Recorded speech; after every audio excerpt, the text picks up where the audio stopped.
whether this is in your book or not, if you look it up online, you see I'm not lying to you. All right? Where's my eraser?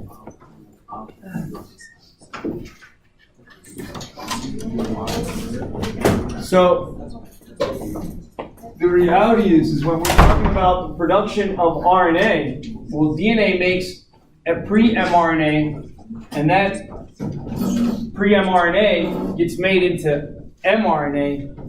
That mRNA then gets read by ribosomes to make protein, and that process is called translation. Well, when you initially make a protein to when you actually get the functional protein, there's this processing called post-translational modification. So I have modifications that I will make to the protein to change it once it's made. Now separately, this formation of pre-mRNA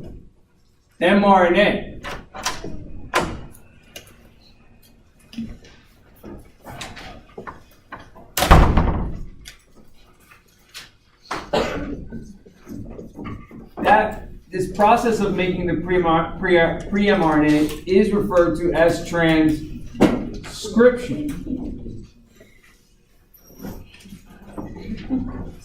So, if I'm after transcription and I'm modifying the molecule, then what would I call the process of going from pre-mRNA to mRNA? Post-transcriptional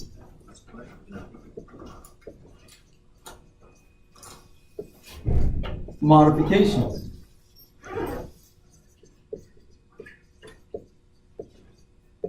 One of those is what we call alternative splicing. So even though we only have 15,000 to 25,000 genes in the human genome, those genes being the DNA, those genes being the alleles. So every gene has an allele from mom and an allele from dad. Got me? So genes are paired up in alleles. So you get a maternal allele and a paternal allele. Why? Because you get two homologs. One from mom, one from dad. On each one of those homologs, for chromosome 1, chromosome 2, chromosome 3, remember there's 1 through 22 autosomes, and XX, right? So X and Y, X and a Y as the sex chromosomes. So either you're paired, so these are paired. These are paired, guys. So chromosome number 1 is paired, 2 homologs. Chromosome number 2, paired, 2 homologs. Chromosome number 3, paired, 2 homologs. Guys, you hear me? One came from mom, one came from dad. You understand? And on those homologs are genes. Since I got one homolog from mom and one homolog from dad, then I got a gene from mom and I got multiple genes from mom and multiple genes from dad on each of those homologs. You understand? There aren't a lot of genes. The majority of the DNA is junk. You got me? I've said that a few times already. And we have these genes that jump, okay? So we have to and 7% of our DNA, up to 7% of our DNA is actual viral in origin. It means it can encode, if it wanted to, it could in fact encode for ancient viruses at any time.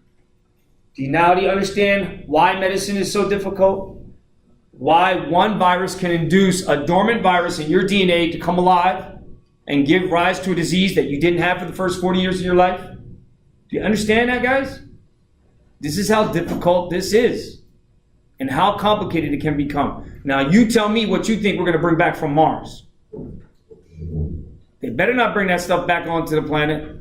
Yeah, you guys have seen that movie, right? Life? Yeah. They better have safeguards in place. Don't you dare bring anything from Mars back to the Earth. You never know. You don't know. We don't know. It's a really interesting movie. You guys should take a look at it. It's a really interesting movie. Actually, I think it was one of my favorite sci-fi movies of this century. 2100 Space Odyssey was of my century, right? 19th century. 20th century. It's called Life. Life. L-I-F-E. Life. You should watch it. It's a really good movie. And open your eyes into we don't know. We start traveling through space, and then we start bringing stuff back, and we don't know what's in it. It's a really good movie, I'm telling you. So now, I saw the movie twice, too. I saw the movie twice. It was that good. It was that good. All right. So DNA, guys, we inherit our DNA from parents. This is what we're talking about. Well, it's the genes that we inherit from our parents, from all that chromosomal material that we get, all those nucleotides that we receive. Of that, only 15 to 2,500 genes. Of those 15 to 2,500 genes, how do we make over 100,000 proteins, guys? How do we make over 100,000 various proteins? Isn't that amazing? By post-translational modifications and by post-transcriptional modifications and by post-translational modifications, guys. Do you understand that? Let me ask you, since we're finishing now, 2086, right? Remember at the beginning when we talked about hormones? Remember we talked about angiotensinogen, right? And angiotensinogen was what? An inactive hormone. You agree? Right? What they call a zymogen or an inactive hormone. Well, when it gets clipped, it's already been made, yes, as a protein. But it got modified, didn't it? To be functional, yes?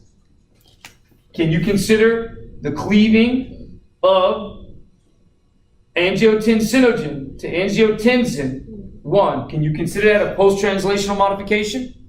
Yes, because it is. Do you understand? Guys, you see.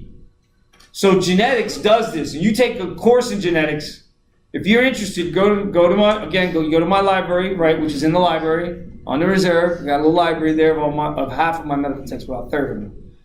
And in there, there's a class, there's a textbook that we use for medical genetics classes called Thompson & Thompson Medical Genetics. You go in there, crack open that book, go straight to the pictures. Straight to the pictures within the middle, colored pictures with the diseases. Sure enough, what they do? They're using pedigrees, and they're talking about all this stuff to understand what? The disease and how they can put it on paper in a way that makes it easier for people in the medical community to recognize these diseases when the patients show up with the symptoms. Do you understand? And that's the beauty of some of these books. They're designed specifically for that, to increase your knowledge as a clinician, not, as this PhD who focuses on all the detail. All right? So, now, how does this all break down? Now, I thought about this many times, and I started doing this about 2 years ago. I want to understand, okay, so we're back to square one. We're back to the beginning of cell. We're back to, and I want you to understand, guys, that this is who we are, and this is what we inherit, and this is our. So this is the nature of who we are. Do you agree? This is what we inherit. This is the genetics. But now there's always this argument of nature versus nurture, right? So nature is what we inherit and how we do everything that we do. But nurture is what? The environment, yes? So now, I write up here environment. And I want you to understand that the environment, that can include your diet, that can include the amount of psychological, physical stress, emotional stress that you're going under.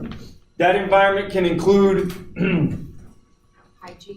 hygiene, everything that you want. And so sure enough, environment, and all the things that we would get exposed to in the environment, that can be pathogens that are in the air, in the ground, in our food, in our water source, all of it, guys. Put it as one big umbrella and call it environment. The environment can have a positive or negative effect directly on the DNA, can have a positive or negative effect on the process of transcription, can have a positive or negative effect on the pre-mRNA production and expression, can have a positive or negative effect on the post-transcriptional modification, can have a positive or negative effect on the mRNA itself, can have a positive or negative effect on translation, can have a positive or negative effect on the actual protein, and then ultimately, because we're trying to get to some kind of a functional protein here, through these post-translational modifications, we got a positive negative effect environment on this. and a positive negative effect on the overall functional protein, guys. Now, so you understand why medicine is complicated? Because our world around us, and that includes our microbiome, that includes what we eat. We are what we eat. We are what is present in our GI. So if we lack bacteria that we need, it will affect us. Do you follow, guys? The environment has this role to play always because we are forever adapting. People say, I don't see us adapting. Oh, yeah? Let me take you to the war where people are dying. Let me go take you to the ER now, and I'll show you that people are dying because their immune systems can't adapt, or their cardiovascular system can't adapt, or their lung system can't adapt to the ever-changing environment. Their ever-changing microenvironment. So this could be micro and macro. You understand, guys? This could be the actual human biome itself. This could be larger. It could be the biome that we're living in Miami. It could be the world. You understand? The whole world. We are in one big bubble, one big fishbowl. If I fart at one end, y'all can smell it on the other end. You got me? If the fart's big enough and smelly enough, right? If the Fukushima plant blows up, don't let the governments convince you that all that nuclear waste just kind of floated off and disappeared out of nowhere. No, it didn't. It's scattered all over the atmosphere, and guess what? It's scattered all over us. Don't let them convince you otherwise. Oh yeah, it's not going to reach Miami, and then sure enough, 2 days later, it was already at the California coast. You got to be educated, guys. You got to know. You're going to be the next line of healthcare workers that needs to know so that you can educate your patients. Right? This is it. This is the beginning. It's the end of this class, but the beginning of your careers.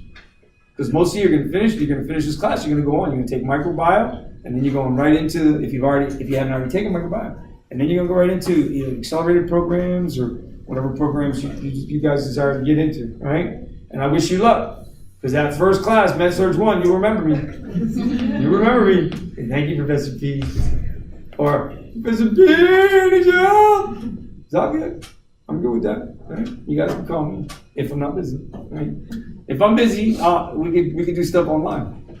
Right? Because I'm trying to create a whole online tutoring system when it comes to medical education. So people can call me up and get help. This is really important, guys. And then so you can see why I had to go all the way back to the beginning again, because it's the DNA that is inherited. We inherit the DNA. The DNA is who we are. And so what we really inherit is those 15 to 25,000 genes that make up more than 100,000 various proteins, and this whole process. Because why? Because we have 1 to 22 autosomes that are paired with the maternal, right? They're paired. Paired homologs. And so are the sex chromosomes. They're paired homologs. So either you get one from, you either get these, either you get XX, or you get XY. And then we go back to that discussion. Well, for the male, better have that plus SRY gene. Understand? Because if I don't have that, if I'm missing that SRY gene, then I'm going to be a pseudo hermaphrodite.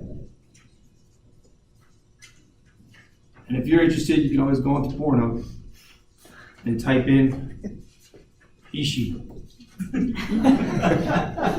Okay? All right. You get to see it for all its glory. They got one, and then man, all woman, until she drops her drawers, and then a little penis, right, about this big. Penis about that big, with a vagina and breasts. That's a genetic male, right? It's a genetic male. It's variation. It's all it is variation. It's a non-disjunctional event. Everybody understand that?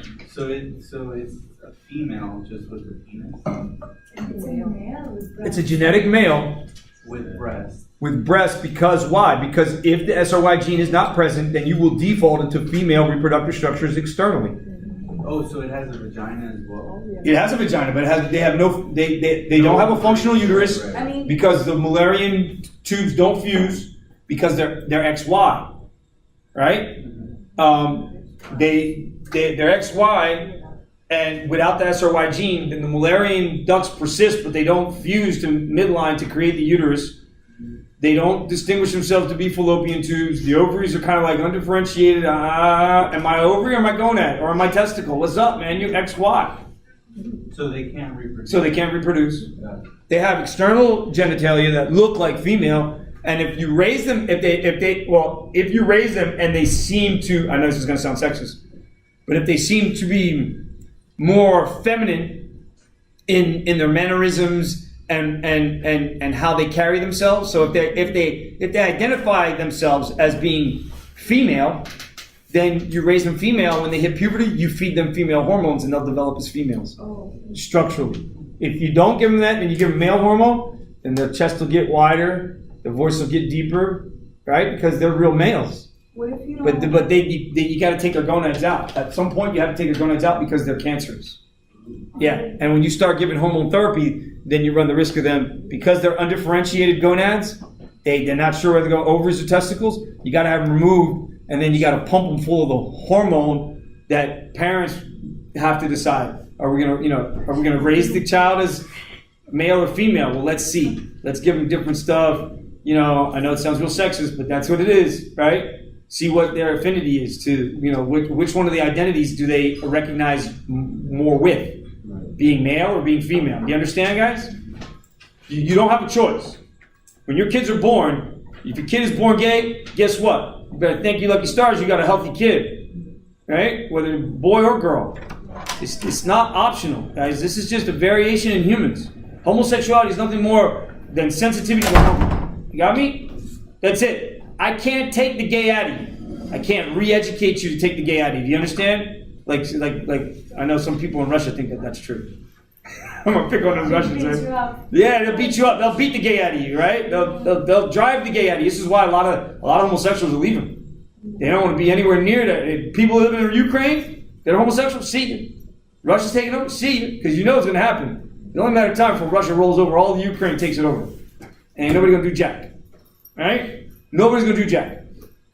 The Ukrainians are Russians anyway, so I don't want to argue with that. If they take it, they take it. That's it. But I can tell you, a large number of people are running. They're running, and you can tell a lot of them are hiding. They come over. It's like, oh yeah, this is my brother, or this is my wife. They get married and they come over as a couple, so that they don't have to go back. Because if the government finds out they're homeless, they're not going to go. They're going to leave them there and torture the hell out of them. Because they're very conservative. This is like their mind is still like in the 80s.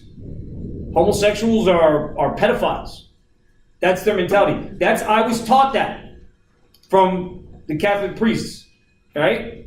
That homosexuality was as bad as being a pedophile. Like, as an adult, I was like, how the hell did I ever get convinced of that one, boy? How was I be able to swallow that pill and just believe it wholeheartedly? I mean, I knew people who were heterosexuals who were pedophiles. That's Bill Cosby. Bill Cosby, sexual predator. That guy should never be left out of prison. He should die in prison for what he's done. There are many people out there like him. They're heterosexuals, and they're preying upon the innocent. That's not the same as someone who's homosexual, who falls in love with someone of the same sex, who then wants to have a relationship with that person, a healthy, normal relationship where they're both going to be smiling and happy and productive individuals, and then they'll go and adopt children. That's not the same. The same. So, yeah. All that brainwashing. All right. So, guys, this happens. Why? Because of something special, remember. When we talked about meiosis, right? And we have, somebody said, ask me, you got a question you want to ask me? What? What's the question? You're talking to me? I had somebody say, ask him. Oh, well, last class, I had my hand up for a while and didn't pay attention to me. So, I'm sorry. We were talking about birth control and stuff like that, and I don't know if this is true. I just read it somewhere. that they're making a male birth control and it's a gel. Oh, yeah. And they're like, For what? For him not to make sperm? I'm guessing, I didn't read that into it. And like most women were like mad about it because they were like, we have pills, we have shots, we have like things that, we have patches, we have things that go inside us, and men just get a gel. And I was like, well, it's different because our reproductive system is inside. Theirs is. Yeah, well, we go outpatient clinic and get tubes tied. Well, that too. Yeah, we get, I mean, that's probably the best way to do it, is just to physically cut the tube. Yeah. And prevent the sperm. I mean, yeah, I don't know if I recommend anybody to be taking birth control by itself.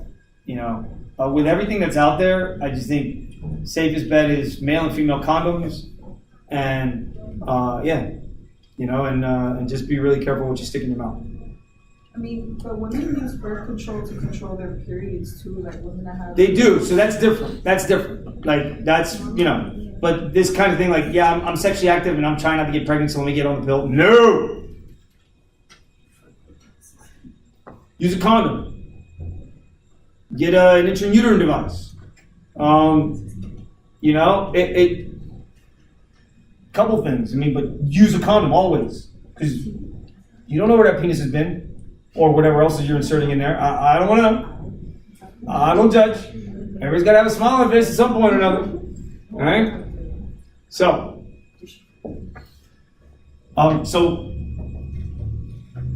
what was the question? Oh no, that's just what I wanted to say. Okay. So there are cases where you need to give birth control to get somebody who's in an anovulatory state, to try and get their hormones, or not in an anovulatory where they're not making any hormone, so they're not releasing any egg, but to get them regular. Women who have fibroids, sometimes it helps. Women who have endometriosis, sometimes it helps to kind of pace it and keep it regular. Women who have endometriosis have it real tough. Their periods will last longer because of that ectopic tissue in the endometriosis.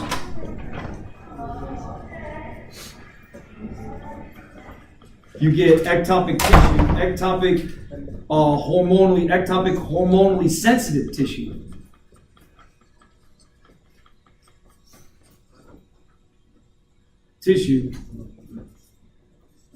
Seeds, abdominal organs, ab organs.